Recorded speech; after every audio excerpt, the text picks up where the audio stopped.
querido, graça e paz, tudo bem? Seja muito bem-vindo aí ao canal Rafael Guarnier para continuarmos o nosso estudo de Gênesis, chegando hoje ao capítulo 19, um capítulo lindo, um capítulo poderosíssimo.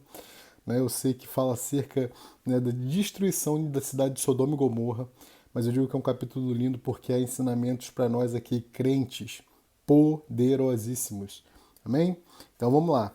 Se você ainda não se inscreveu nesse canal, não deixe de fazer, me ajude aí, se inscreva, toque nesse botão aí embaixo, inscrever-se no canal, né?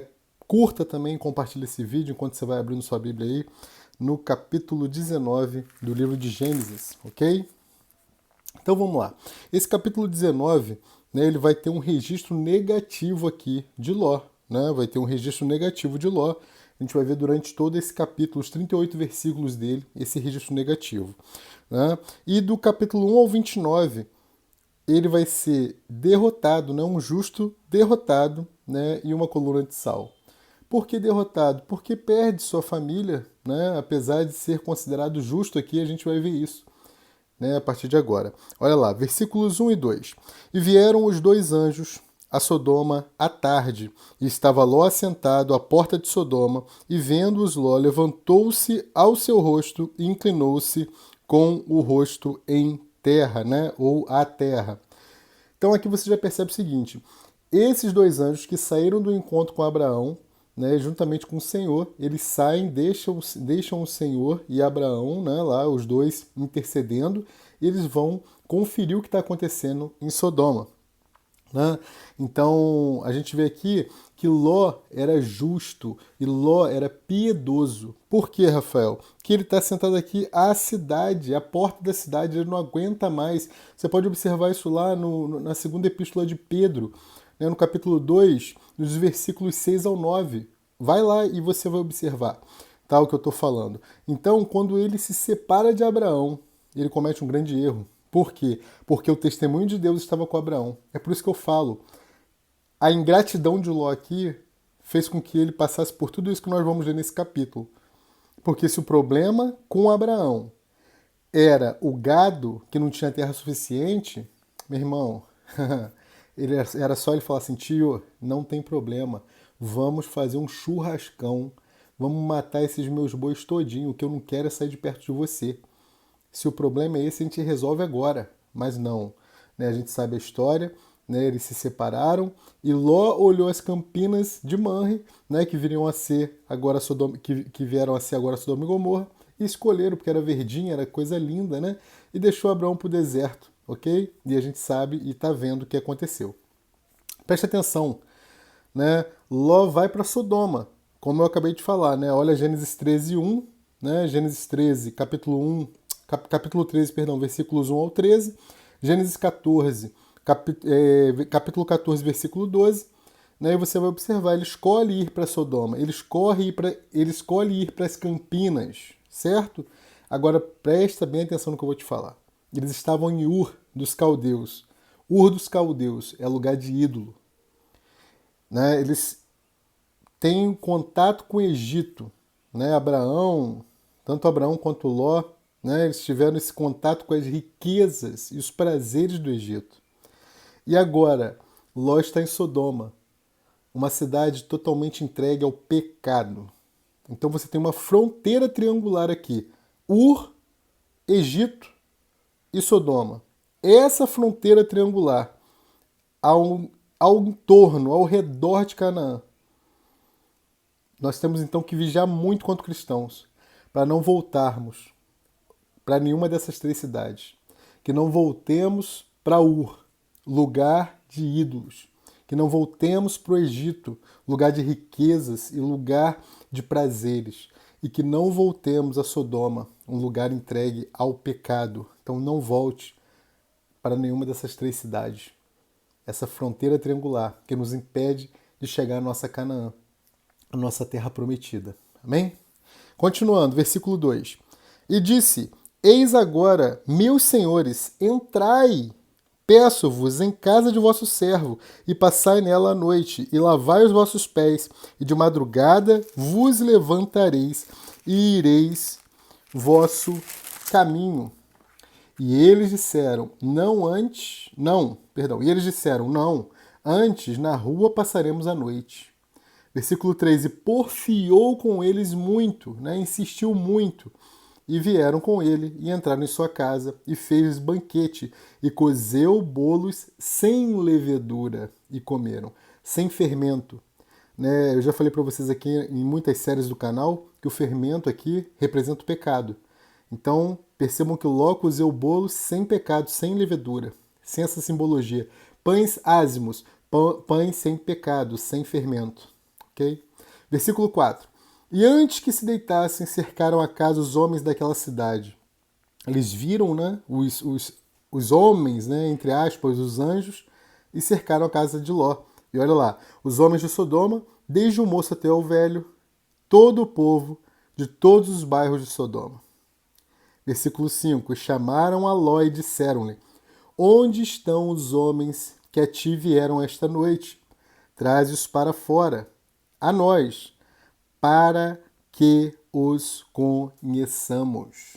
Irmãos, literalmente aqui é para que tenhamos relações com eles. Mais ou menos eles bateram na porta de Ló e foi isso que aconteceu. Ó. Onde estão aqueles Justin Bieber, aquelas gracinhas que entraram aí na sua casa? Né? Você pode ver isso. Né? Esses perversos de Sodoma, eles eram homossexuais. Olha lá Romanos 1, versículos 24 ao 27. Não deixe de olhar para você entender o que eu estou falando, ok? Versículo 6.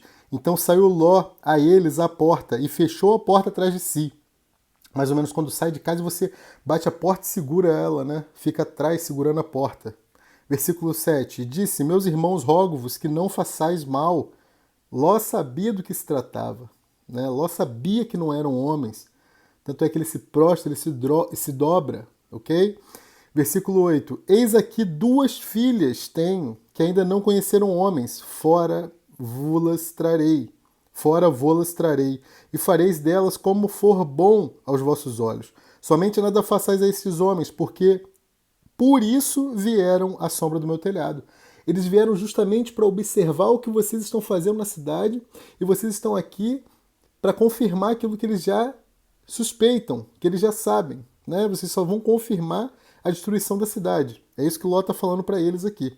Né? Então perceba aqui que a disposição em sacrificar as suas 2 filhas mostra para nós que Ló perdeu o senso da moralidade e da vergonha também. Tamanho é o tempo que ele ficou nessa cidade corrompida, ok? Olha os versículos 33 e 35 que a gente vai ler daqui a pouco, mas se você observar, você vai ver que ele perde totalmente o senso dessa moralidade, né, que nós temos quanto cristãos. Versículo 9. Eles, porém, disseram, sai daí. Disseram mais, como estrangeiro, este indivíduo veio aqui habitar e quereria ser juiz em tudo? Cara, tu é crente, nós somos numa cidade aqui, você não tem nada a ver com essa cidade, agora você quer dar palpite, sai fora. Não é isso que eles estão falando. Agora te faremos mais mal a ti do que a eles. E arremessaram-se sobre Ló, né, sobre o homem, sobre Ló, e aproximaram-se para arrombar a porta. Aqueles homens, porém, estenderam as suas mãos e fizeram entrar Ló consigo na casa e fecharam a porta. E feriram de cegueira os homens que estavam à porta da casa, desde o menor até o maior, de maneira que se cansaram para achar a porta. Então os anjos feriram de cegueira aqueles homens, de modo que eles não conseguiam mais achar a porta. Eles cansaram de tanto procurar e não acharam. Né? Então é assim que funciona. A pecaminosidade nos cega. Né? A pecaminosidade cega as pessoas. Olha Mateus 9, 27. O Evangelho de João também, capítulo 12, versículo 40. E ainda João, capítulo 9, versículo 1. Continua no versículo 12. Então disseram aqueles homens a Ló, tens alguém mais aqui, teu genro e teus filhos e tuas filhas e todos quantos tens nesta cidade, tira-os fora deste lugar. Eles acabaram de ver a perversidade daqueles homens, todo o pecado que eles estavam enfiados, especialmente nas áreas sexuais. E aí agora eles confirmaram aquilo que eles foram confirmar na cidade. Versículo 13, porque nós vamos destruir este lugar, porque o seu clamor tem aumentado diante da face do Senhor, e o Senhor nos enviou a destruí-lo. Então saiu Ló, E falou aos seus genros, aos que haviam de tomar as suas filhas, né, aqueles que estavam prometidos para se casarem com as suas filhas, e disse: Levantai-vos, saí deste lugar, porque o Senhor há de destruir a cidade. Foi tido, porém, por zombador aos olhos dos seus genros. Mais ou menos o que aconteceu com Noé, né? Foi tido por zombador, né? Foi tido por maluco, né? Versículo 15. E ao amanhecer, os anjos apertaram com Ló, dizendo: Levanta-te, toma tua mulher e tuas filhas, que aqui estão, para que não pereças na injustiça desta cidade. Ele, porém, demorava-se, fazia hora, né? E aqueles homens lhe pegaram pela mão, e pela mão de sua mulher, e pela mão de suas filhas, sendo-lhe o Senhor misericordioso, e tiraram-no e puseram fora da cidade. Então, percebam uma coisa que é interessante. Ló não tinha vontade de escapar, irmãos. Ló não tinha vontade de escapar, mas o Senhor, por sua misericórdia, né, o arrancou dali, né, como se arranca uma madeira da fogueira. Olha lá Zacarias, capítulo 3, versículo 2 e Judas 23. Tá? Judas, versículo 23, só tem um capítulo Judas, né? Eu sempre falo isso aqui. Versículo 17. E aconteceu que, tirando-os fora, perceba, tirando-os fora, disse: Escapa-te por tua vida, não olhes para trás de ti e não pares em toda esta campina. Escapa lá para o monte, para que não pereças. E Ló disse-lhe: Ora, não, meu senhor, eis que agora o teu servo tem achado graça aos teus olhos. Agora, tipo assim, agora eu entendi. Né? E engrandeceste a tua misericórdia que a mim me fizeste para guardar a minha alma em vida. Mas eu não posso escapar no monte, para que porventura não me apanhe este mal e eu morra. Né? Talvez uma distância maior, né? Uma distância grande. E aí, versículo 20, ó, eis que agora aquela cidade está perto para fugir para lá, e é pequena. Ora, deixe-me escapar para lá. Não é pequena? Para que minha alma viva. E disse-lhe, aí eles vão atender, ó, e disse-lhe: Eis aqui tenho-te aceitado também neste negócio, para não destruir aquela cidade de que falaste. Apressa-te, escapa-te para ali, porque nada poderei fazer enquanto não tiveres chegado, né, ali, não tiveres ali chegado. Por isso se chamou o nome daquela cidade Zoar, que quer dizer pequena. Tá? Saiu o sol sobre a terra quando Ló entrou em Zoar. Saiu o sol sobre a terra, escureceu. E aí a gente vai entrar na destruição literal, né? Então o Senhor fez chover enxofre e fogo do Senhor desde os céus sobre Sodoma e Gomorra, e destruiu aquela cidade e toda aquela campina e todos os moradores daquela cidade e o que nascia da terra, né? Os vegetais, tudo foi destruído. E a mulher de Ló olhou para trás e ficou convertida numa estátua de sal. Meu irmão, você que botou a mão no arado não pode olhar para trás. Você que decidiu entregar a tua vida ao Senhor Jesus não pode olhar para trás. O nosso próprio Senhor Jesus adverte sobre isso lá em Lucas, capítulo 17, versículo 32, quando ele mesmo fala: lembrai-vos da mulher de Ló. Não olhe para trás. Amém? Versículo 27. E Abraão levantou-se. Olha só, Abraão, tio, vendo, né, o céu de Sodoma. E Abraão levantou-se aquela mesma manhã, de madrugada, e foi para aquele lugar onde estivera diante da face do Senhor. E olhou para Sodoma e Gomorra e para toda a terra da campina, e viu, e eis que a fumaça da terra subia como a fumaça de uma fornalha. 29. E aconteceu que, destruindo Deus as cidades da campina, lembrou-se Deus de Abraão e tirou a Ló do meio da destruição, derrubando aquelas cidades em que Ló habitaria. Deus preserva Ló por se lembrar de Abraão. Amém? Escolha andar com as pessoas certas. Versículo 30.